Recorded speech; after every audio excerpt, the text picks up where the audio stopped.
back to the gun dungeon, guys. Today we've got a 45 ACP gel test video coming up. We're going to be talking about 3 different bullets out of 2 different guns. We've got 185 grain plus P, I believe. Nope, not plus P. 185 grain Hornady critical defense FTX bullet. We have the Speer Gold Dot 200 grain plus P. That one is plus P. And then we have a 230 grain Hornady XTP. I will disclose the 230 grain XTP is a hand load. I didn't have any factory loads here, but trust me, I did it justice. It's loaded about as quick as you can get it staying in published load down.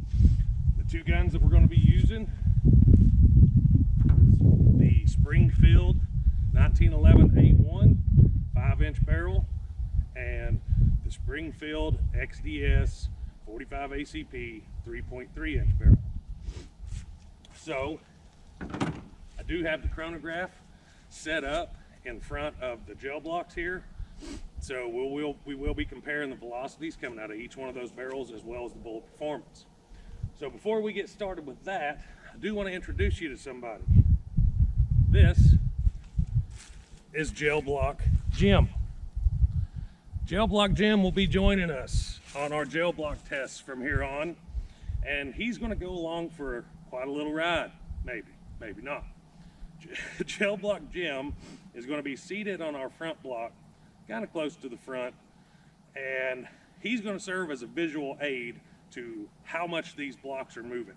If he flies 20 feet in the air, 5 feet in the air, whatever, I know it's not scientific, but it should add a little element of entertainment.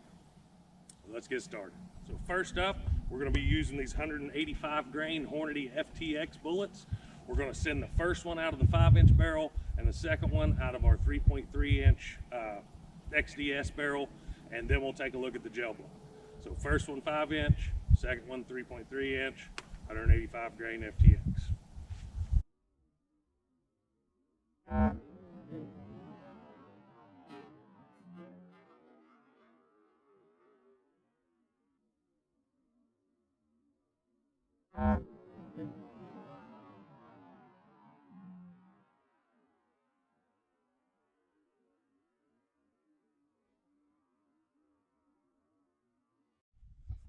All right, guys, so here we go.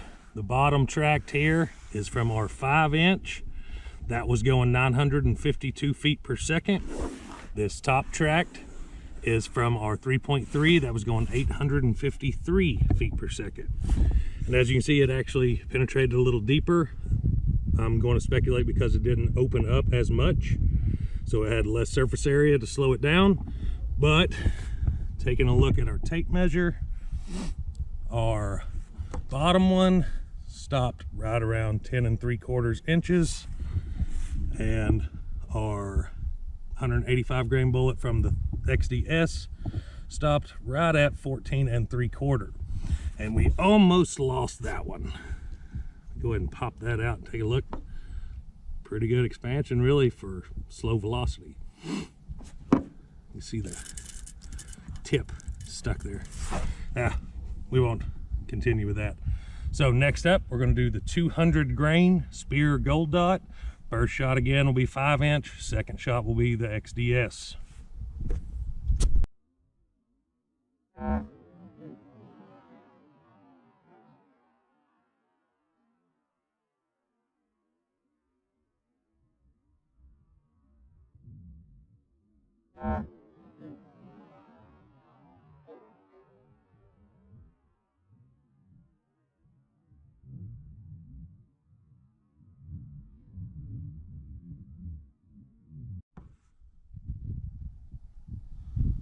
All right, guys, so what we got here is there is our 5-inch, which was going 952, and there's the one out of our 3.3, which was going 856. So pretty consistent on the velocity drops. Block's a little cloudy, but you can see pretty decent wound tracks from both. However, again, kind of the same thing. The faster bullet penetrated less, coming in at 11 3/4, and our slower bullet was right on 14 inch, and Gel Block Jim witnessed it all. All right, next up, 230 grain XTP, and we will be shooting it from the 5-inch first, and then the 3.3-inch XDS.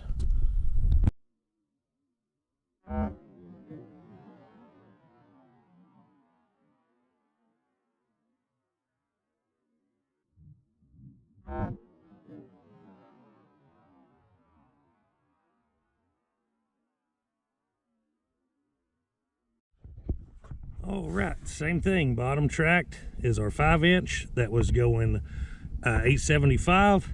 Our top tracked right here was going 799, and both of these actually penetrated better.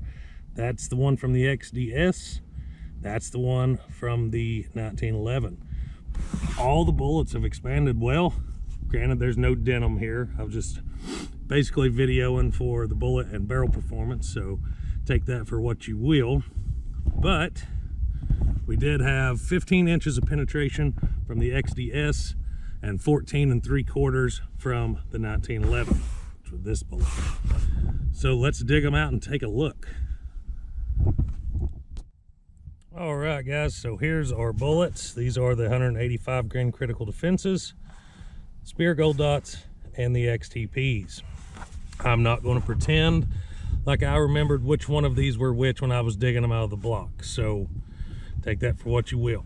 However, I will speculate that the ones that are opened up less, such as this one, these are kind of hard to tell, but definitely this one, were probably from the XDS, whereas the ones opened up a little bit more are most likely from the 1911.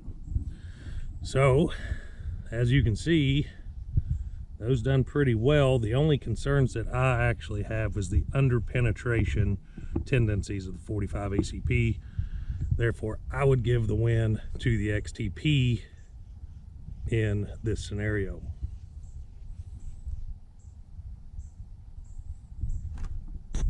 That concludes today's gel test. Hope you guys enjoyed the video. Let me know in the comments which one of these rounds you think performed better and which one you carry if you're a 45 ACP carrier. Hope you guys enjoyed today's video. Like I said, if you did, don't forget to like and subscribe. And until next time, guys, stay tuned.